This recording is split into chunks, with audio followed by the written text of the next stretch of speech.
Je suis Gérard Goron, directeur général du FONGECIF Bonjour. PACA, et je suis Françoise Bonamour, intervenante conseil en évolution professionnelle. Alors dites-nous tous, Gérard, pourquoi ce rendez-vous aujourd'hui avec les organismes de formation?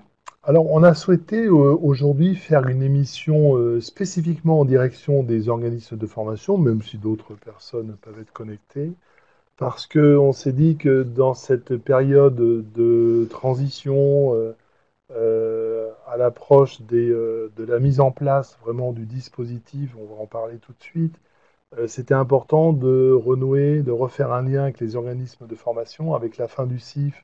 On avait les vendredis de la formation qui se sont Hmm. appelés ensuite Les rendez-vous de les la rendez-vous de la formation, oui. formation et qu'appréciaient beaucoup les organismes.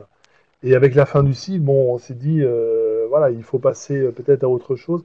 Et on compte proposer des rendez-vous réguliers avec les organismes de formation pour leur expliquer un peu comment les choses évoluent, ce qu'on attend d'eux, et puis qu'on puisse répondre à leurs questions, parce qu'on sait que d'expérience, quand on les invite dans des échanges qui permettent de faire du question-réponse, ils sont très intéressés par ça.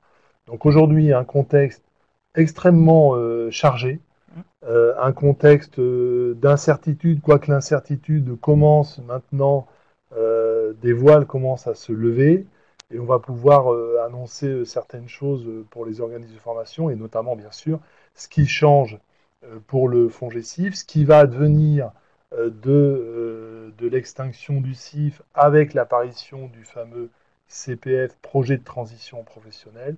On va détailler un peu tout ça et puis donner des informations aux organismes sur le rôle qu'ils vont avoir, en précisant qu'on a fait un petit clin d'œil en appelant cette émission Nouveau Tandem. Tandem, hein, parce que on considère que il faut vraiment travailler de concert avec l'offre de formation en tant que financeur pour pouvoir vraiment faire un tandem. Faire un tandem parce que derrière tout ça, il y a des gens qui souhaitent partir en formation, qui veulent, on va le voir, changer de métier ou de profession, qui veulent faire des reconversions, donc, et on va voir que si au mieux on travaillera ensemble, le financeur et l'offreur de formation, au mieux les personnes pourront réaliser leur projet professionnel. Très bien. Donc, effectivement, par rapport à ce nouveau paysage de la formation professionnelle, aujourd'hui, on va aborder les prémices, ce que l'on sait à ce jour sur, donc, bien sûr, l'émission du FONGECIF PACA, le CPF, projet de transition professionnelle, les formations éligibles, le positionnement préalable, les critères d'examen notamment. Gérard, est-ce que vous pouvez nous indiquer justement 2019, qu'est-ce qui se passe pour le FONGECIF et 2020, qu'est-ce qui Alors, se passe après?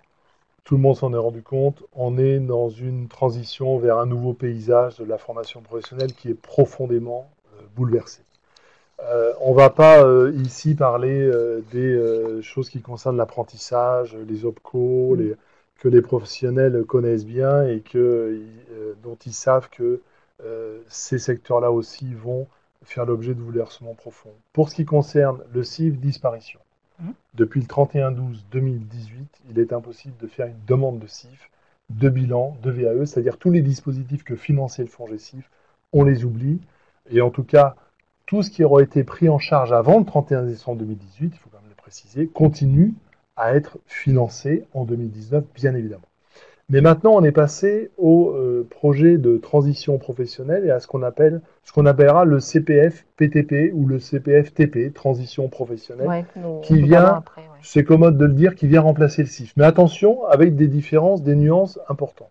Alors, je reviens au FONGECIF. Première ambiguïté à lever, le FONGECIF existe bel et bien toujours en 2019, Oui. jusqu'à la fin 2019, jusqu'à l'installation des fameuses CPIR, commissions paritaire interprofessionnelle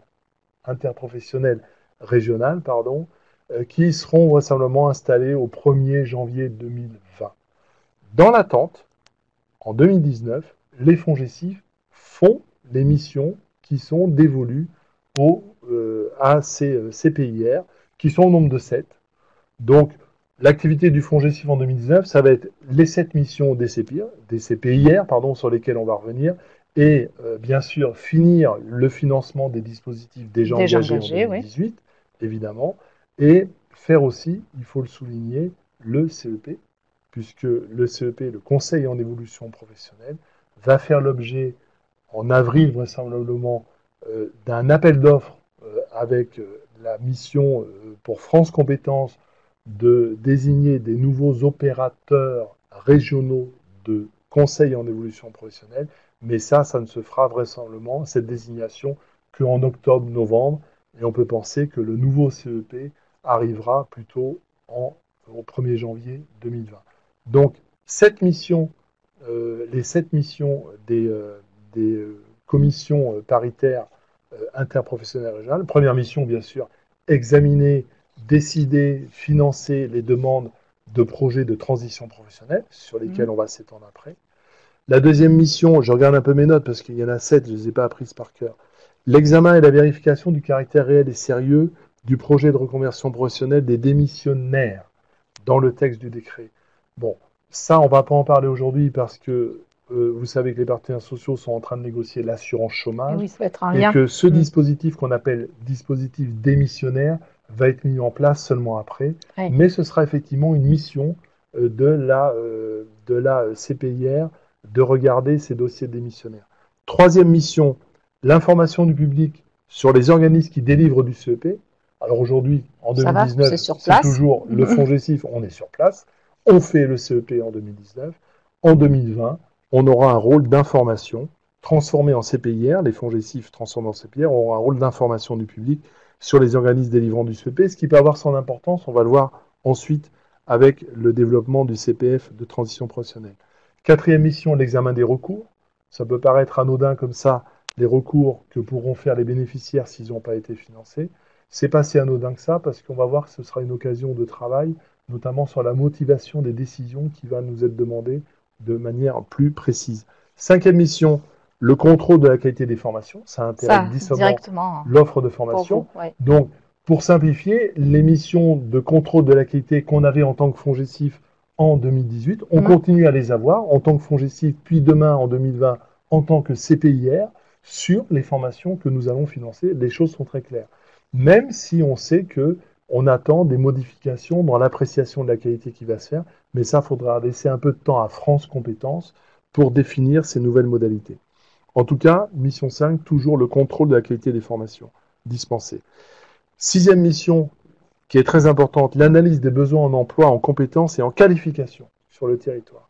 Ça veut dire que ceux qui ont rédigé ces décrets, donc disons l'État, a souhaité que ces CPIR puissent avoir des outils pour appréhender un peu l'évolution de l'emploi sur le territoire et ailleurs, pour permettre les décisions les plus éclairées par les commissions sur les financements qu'elles vont octroyer.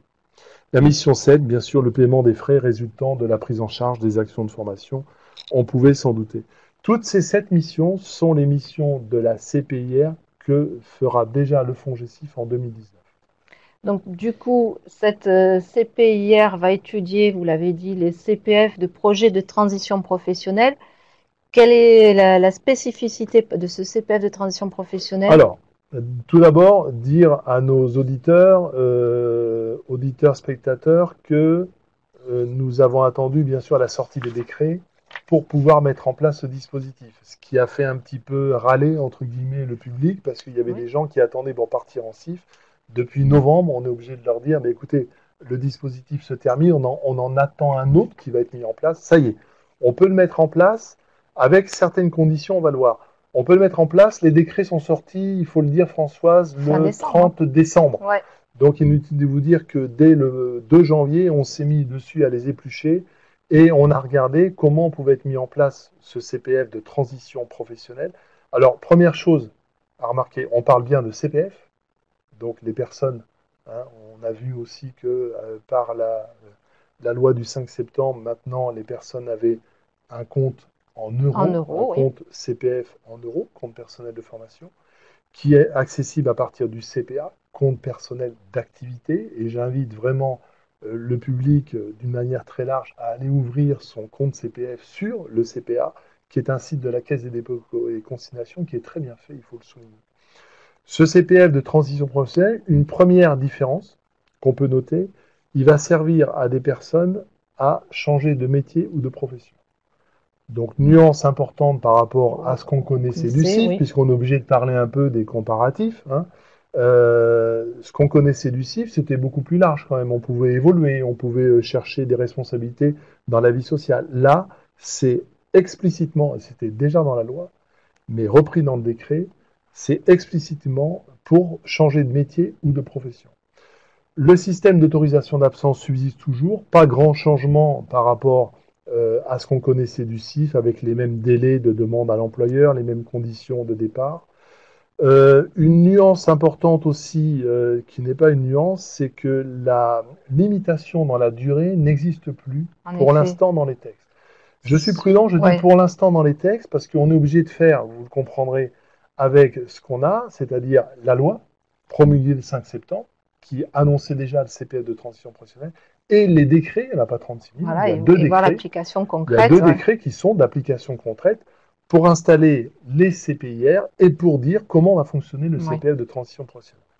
Donc c'est vrai que là, ça parle de durée nécessaire à la certification, mais derrière, on va voir concrètement, dès qu'on aura France Compétences notamment, aura apporté plus d'informations sur l'application. Vous avez dit le mot France Compétences. Vous savez que France Compétences est une agence qui est installée quadripartite, qui va remplacer à la fois le CNEFOP, le FPSPP, pardon pour les sigles, mais on a quand même affaire à des professionnels, donc on peut y aller, le CNEFOP, le FPSPP, le COPANEF. C'est une instance quadripartite France Compétences, où il y a l'État, les régions et les partenaires sociaux, côté salarial et côté patronal. Donc tout le monde est représenté. Et cet organe, France Compétences, qui est un EPA, un établissement public administratif d'État, c'est France Compétences qui va, manager l'ensemble des questions sur la formation professionnelle, dont nous, le CPF de transition professionnelle constitue une petite partie, mais vous imaginez tous les dossiers autour de l'apprentissage, les OPCO, les coûts des formations qui vont être régulés par cet organe qui s'appelle France Compétences. Et France Compétences a une volonté, ça on le sait, déjà de procéder à une harmonisation des pratiques au niveau des CPIR, puisque les CPIR, il y en aura une par région, comme il y avait un FONGECIF par région. Ces CPIR vont être des organismes qui sont des organismes paritaires, comme l'étaient les FONGECIF, avec un conseil d'administration. Et ces CPIR vont bien sûr avoir les 7 missions dont j'ai parlé. Et la première qui intéresse notre public aujourd'hui, c'est la mise en œuvre du CPF de transition professionnelle, c'est-à-dire la mise à disposition de la demande de financement, et on va en parler tout de suite, qui va permettre à la commission de statuer sur les dossiers. La décision qui a été prise, quand je parlais d'harmonisation, il y a 2 décisions importantes qui ont été prises très récemment. Premièrement, c'est de faire une première commission dès le mois de mars. Oui, j'allais y venir un peu plus Parce que, vous savez, Françoise, si on attendait d'avoir une réponse, c'est important de le dire à nos auditeurs, si on attendait d'avoir réponse à toutes nos questions, et elles sont nombreuses, pour mettre en place le dispositif de manière très sécurisée, il n'y aurait pas de commission avant septembre-octobre. On ne peut pas se le permettre. Le public attend. Il y a des gens qui attendent pour partir en formation. On se doit de les servir. Donc, en accord avec cet organisme France Compétences, avec l'État, la DGFP, on s'est dit, on va partir avec des commissions qui vont démarrer en mars et on va quand même fonctionner, même si toutes les questions n'ont pas trouvé réponse. La deuxième décision importante qui a été prise, c'est d'avoir un dossier commun de demande de financement. Ça va parler beaucoup aux organismes de formation qui sont présents dans plusieurs régions sur le territoire. Il va y avoir, mesdames, messieurs, un dossier commun pour présenter sa demande de financement. Et le législateur a bien fait les choses, puisqu'on a aussi un arrêté qui complète le décret sur le CPF de transition professionnelle, qui prévoit la liste des documents qu'ils vont devoir fournir, que le candidat va devoir fournir, et dont l'un est particulièrement important. La liste des documents est donc fait l'objet d'un arrêté. Donc tous les FONGECIF aujourd'hui, CPIR demain, auront la même façon de procéder pour faire présenter sa demande de financement. Alors du coup, dans cette demande de financement, ce qui est important par rapport à vous, organismes de formation, ça va être quelle formation dans le CPF transition professionnelle, quelles sont les formations qui peuvent être demandées? Alors, soyons prudents dans la réponse, Françoise, parce que là aussi, ça fait partie des questions qui n'ont pas trouvé entièrement leur réponse, j'espère, qu'elles trouveront rapidement une réponse. La loi parle de formation certifiante. Je pense que pour tout le monde, c'est à peu près acquis ce que c'est qu'une formation certifiante. Et la loi ne fait pas référence à autre chose. Après, on va trouver dans la littérature qu'on peut trouver sur le site du ministère, vous tapez ministère.gouv.fr, oui. Vous allez trouver travail.gouv.fr, vous allez trouver que ce sont les formations certifiantes inscrites au RNCP.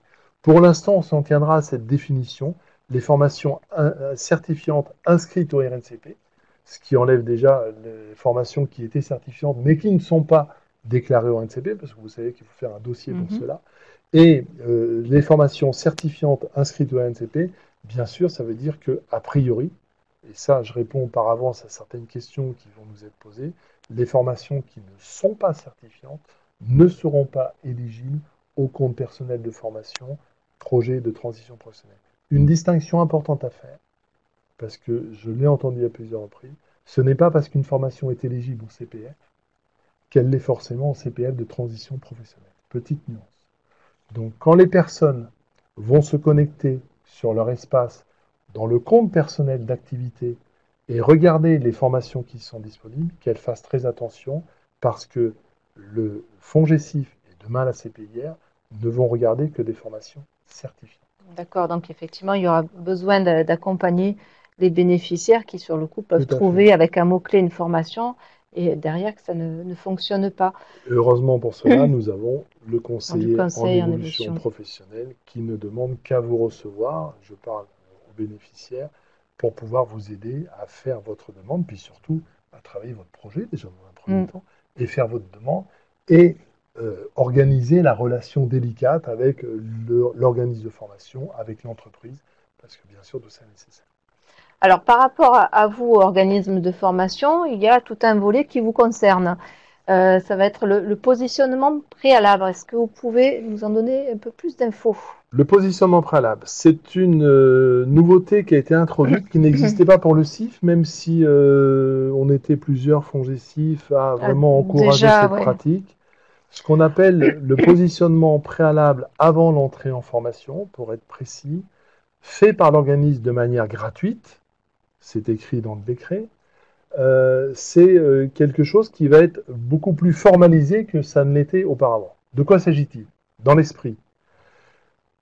Vous savez très bien qu'une personne qui a 35 ans, 40 ans, qui peut-être a 20 ans de carrière, a forcément acquis des compétences dans le milieu professionnel ou par les diplômes qu'elle a pu avoir ou par les formations qu'elle a pu avoir auparavant.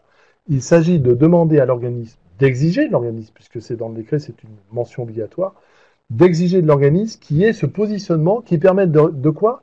D'adapter le contenu et la durée de la formation, le contenu et la durée de la formation et les modalités de financement. Tout ça. C'est-à-dire que ce positionnement préalable à l'entrée en formation va devoir être intégré par l'organisme de formation de manière systématique, alors qu'auparavant, c'était plutôt, on voyait que dans le dossier, il y avait des mentions qui demandaient, est-ce que d'après notre dossier CIF, c'était ça, est-ce que d'après le parcours du candidat, vous pensez qu'il y a des adaptations possibles, etc. Bon, s'il n'y avait pas une obligation, là, l'obligation est dans le décret. Donc, c'est quelque chose que on souhaite travailler avec les organismes de formation, parce que je pense qu'il y a un champ ici de prospective qui est important.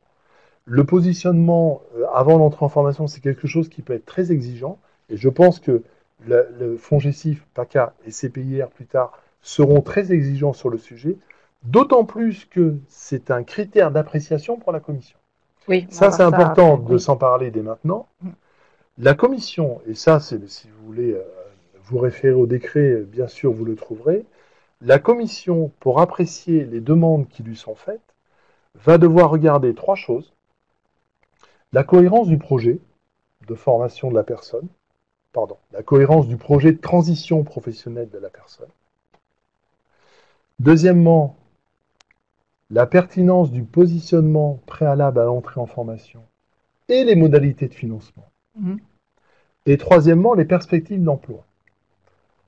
En soi, ce n'est pas un scoop, mais dans la mesure où ces critères sont énoncés dans le décret, les commissions, que ce soit au FONGECIF, PACA ou ailleurs, vont travailler à partir de ça.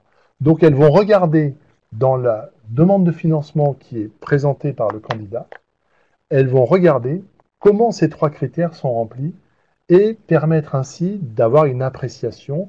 Et vous l'imaginez, dans le cas où il n'y aura pas assez de financement, de pouvoir classer les demandes et de prioriser bien sûr celles qui paraissent les plus méritantes ou les plus en adéquation Avec l'emploi dans la région. l'emploi et les plus aussi en adéquation avec les priorités qui vont être une autre question, parce que les critères, c'est les critères d'appréciation de la demande.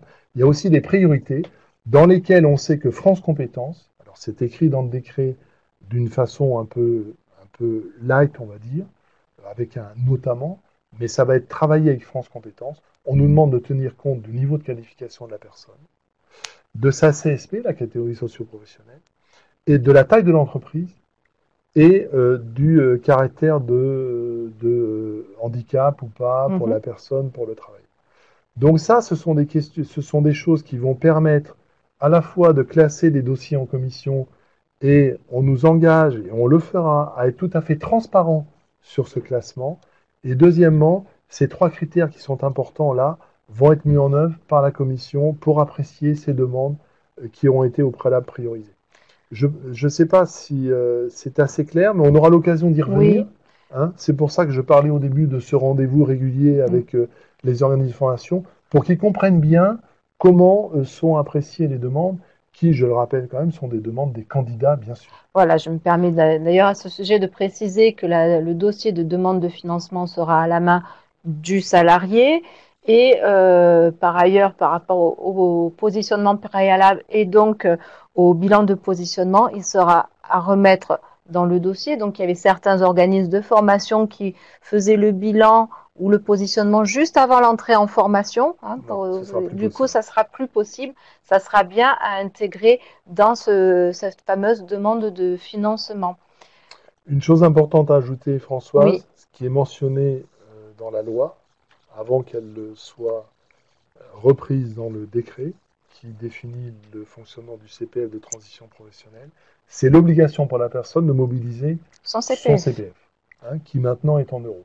Donc ça, il faut que ce soit bien clair pour tout le monde et dans l'information qu'on donne. Dès lors qu'une personne a 1 000 euros, 2 000 euros, 3 000 euros sur son compte personnel de formation, si elle souhaite faire un projet de transition professionnelle qui passe par la CPIR, elle devra, si sa demande est acceptée, mobiliser forcément son compte personnel de formation, donc il sera remis à zéro, selon le coût de la formation bien sûr. Il pourra rester quelque chose, mais en tout cas, la totalité, s'il y en a besoin, sera prise sur le compte personnel de formation. Donc, du coup, par rapport à toutes ces nouveautés, il va falloir que l'on aide les bénéficiaires et bien sûr tous nos conseillers en évolution professionnelle sont là toute l'année pour aider à la fois dans l'élaboration du projet, le choix de la formation, etc. Nous allons pouvoir passer maintenant déjà à vos questions. Avec plaisir.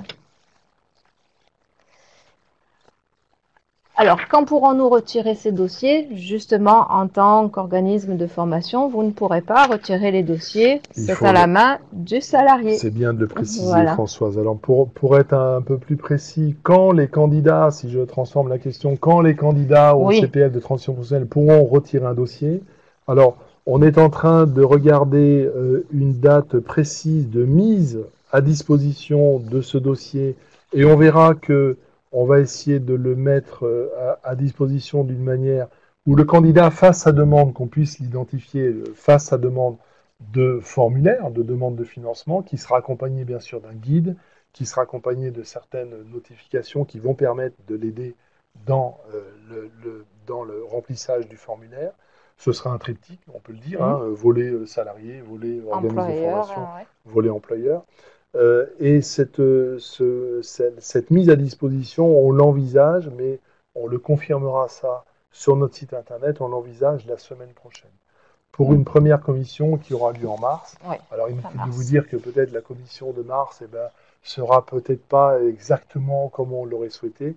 Le dispositif va se mettre en place progressivement. Encore une fois, c'est pour éviter que si on attend qu'on ait réponse à toutes les questions, que tout soit bien carré d'équerre, on ait une commission qui soit en septembre, et ça on ne le voulait pas. Donc on fait une commission en mars, il y aura des commissions mensuelles, on a prévu des commissions mensuelles, et progressivement le dispositif va se mettre en œuvre. Et comme vous le disiez tout à l'heure, avec cette harmonisation au niveau national, tous les FONGECIF auront la même démarche pour démarrer les commissions Exactement, courant mars. exactement. Pourrons-nous mixer deux blocs de compétences de titres Alors, différents dans un parcours cohérent? Bien évidemment, précise la personne. bien évidemment, et la réponse est bien évidemment. Eh oui. On a oublié une chose importante, Françoise, mais la personne, merci d'avoir posé la question, elle nous le rappelle, les blocs de compétences seront possibles, seront mobilisables, puisque ce sont aussi des formations certifiantes. Donc la combinaison de plusieurs blocs de compétences est tout à fait envisageable.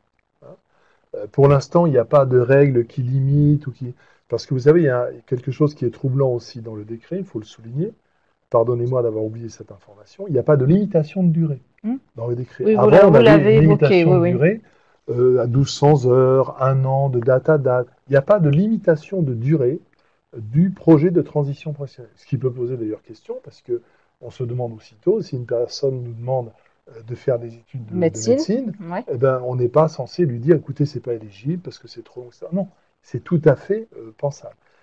Bien sûr, je m'empresse de dire que très rapidement, le réseau des fonds GECIF et demain des CPIR, avec France Compétences, va se mettre d'accord sur certaines règles de priorisation des demandes pour éviter que, vous imaginez, une demande de formation de plusieurs années vienne empêcher des demandes de formation, parce qu'on a qui sont plus classiques de 600 heures, de 800 heures, voire de 1000 heures et plus. Une chose qu'on a oublié de préciser, Françoise, au niveau des financements, là, il faut se référer au décret de France Compétences, Oui. qui installe France Compétences. Ce décret précise des minima, des maxima sur les enveloppes qui seront attribuées au CPF de transition professionnelle.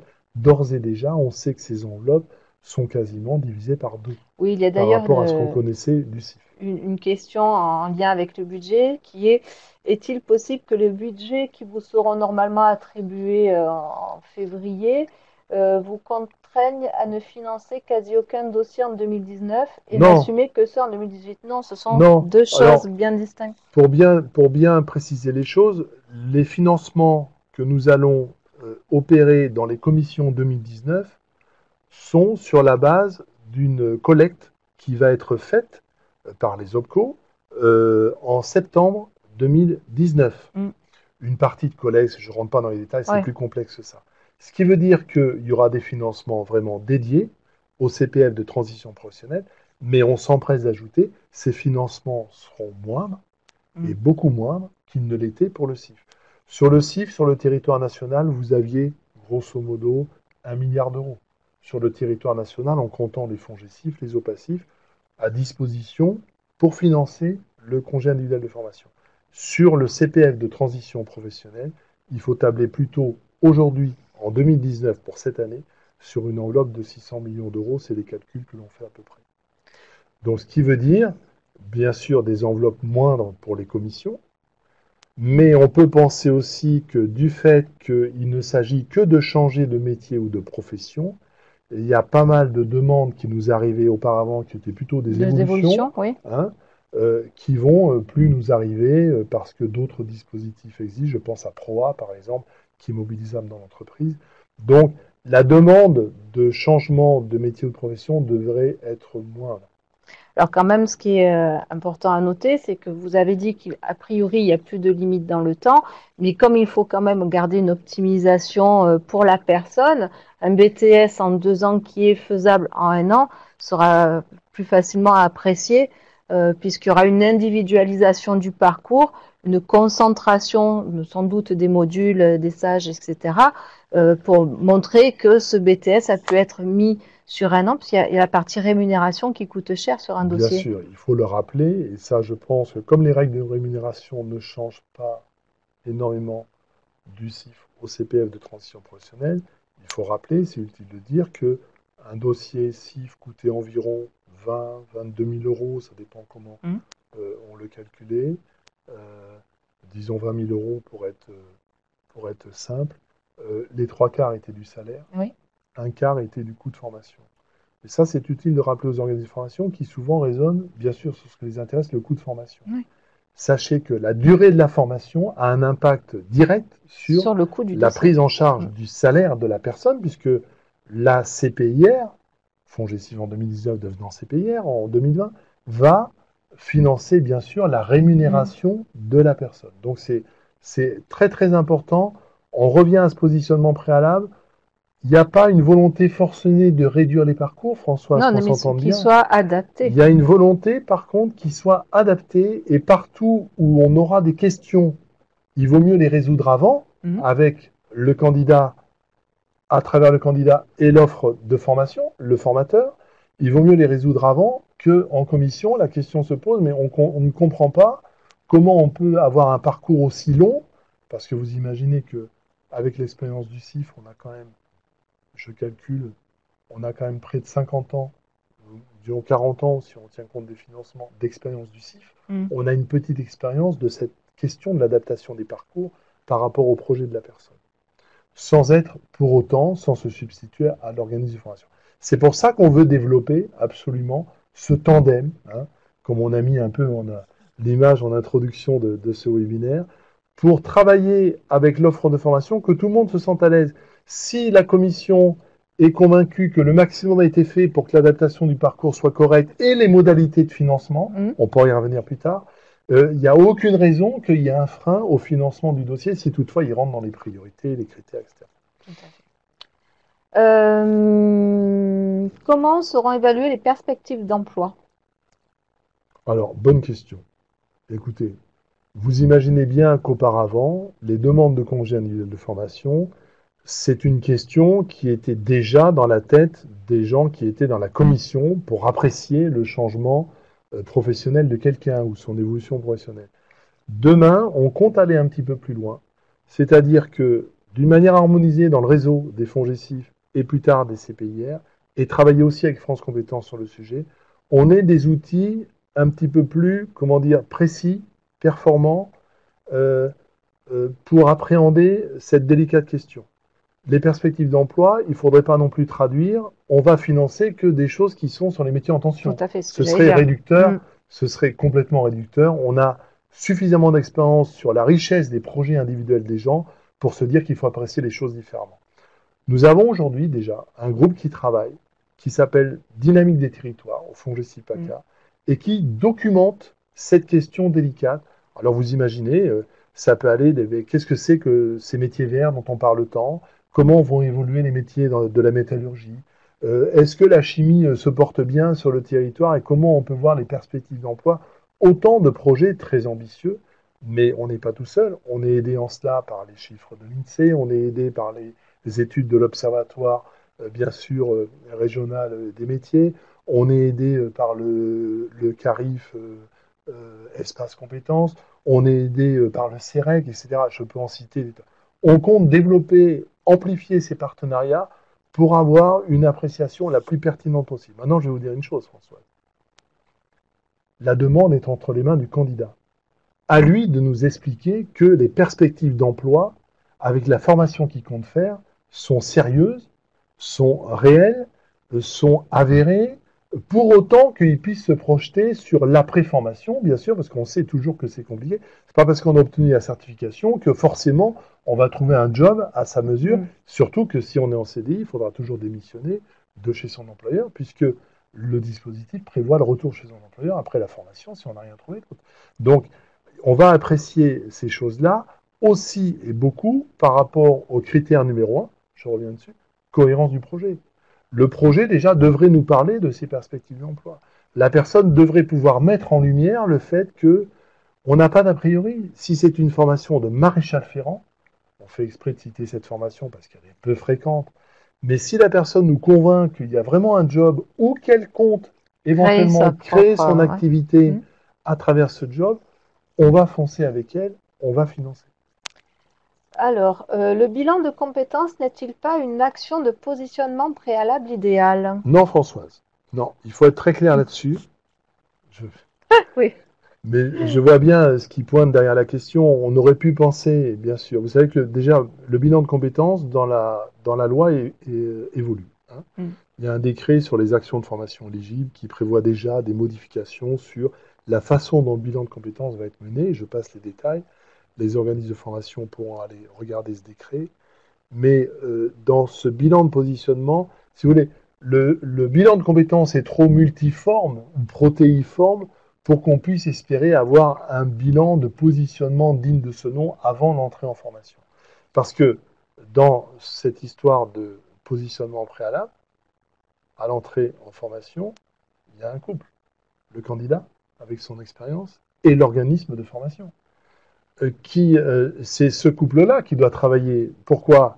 Parce qu'au candidat d'avoir un repérage aidé par l'organisme de formation, un repérage précis de ses compétences, qui sont mobilisables dans le projet de transition professionnelle qu'il souhaite mettre en œuvre.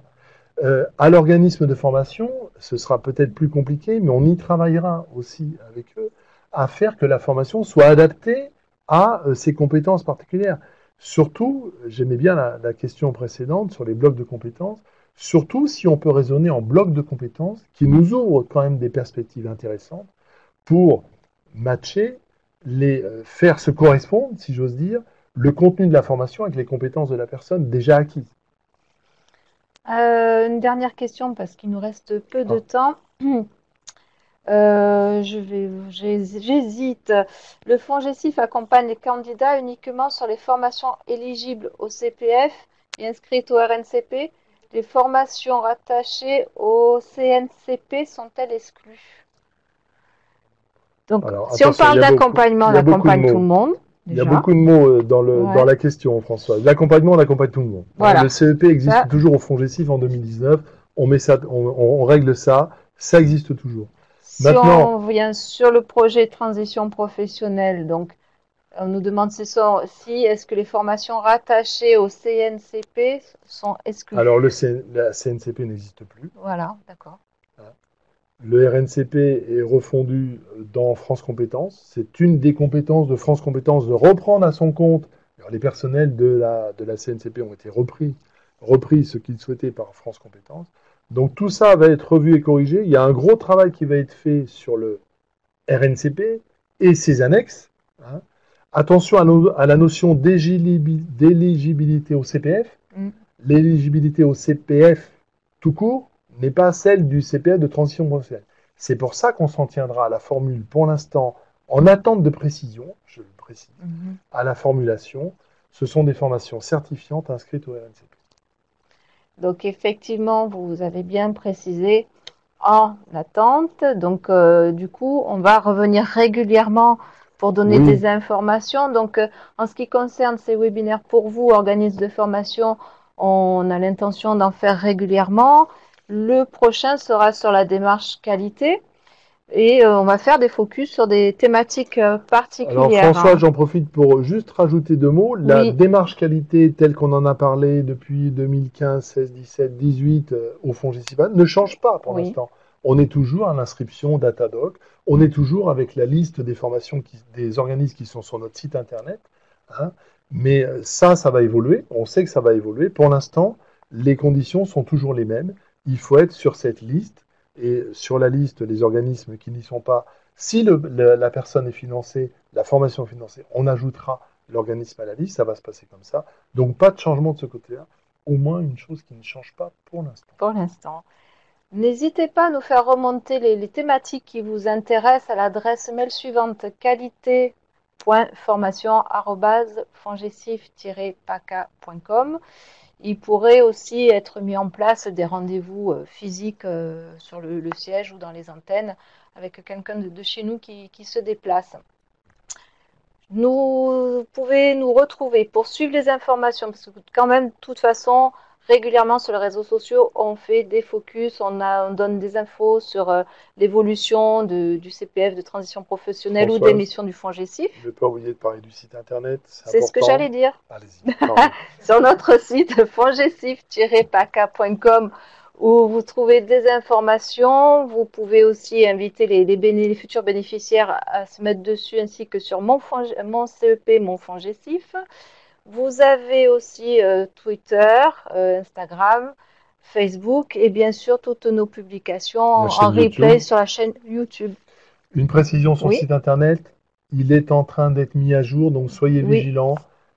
Chaque semaine, on va apporter des modifications qui vont venir faire apporter des précisions sur la manière de mettre en œuvre tout ça. Soyez patients, on a déjà mis quelques informations sur le CPF de transition. La semaine prochaine, on dira comment on fait cette mise à disposition de la demande de financement pour le public. Donc, chaque semaine, il y aura des mises à jour qui viendront. très bien. Ben, merci beaucoup. Merci d'avoir passé votre Merci, pause avec nous et à très bientôt. merci à tous.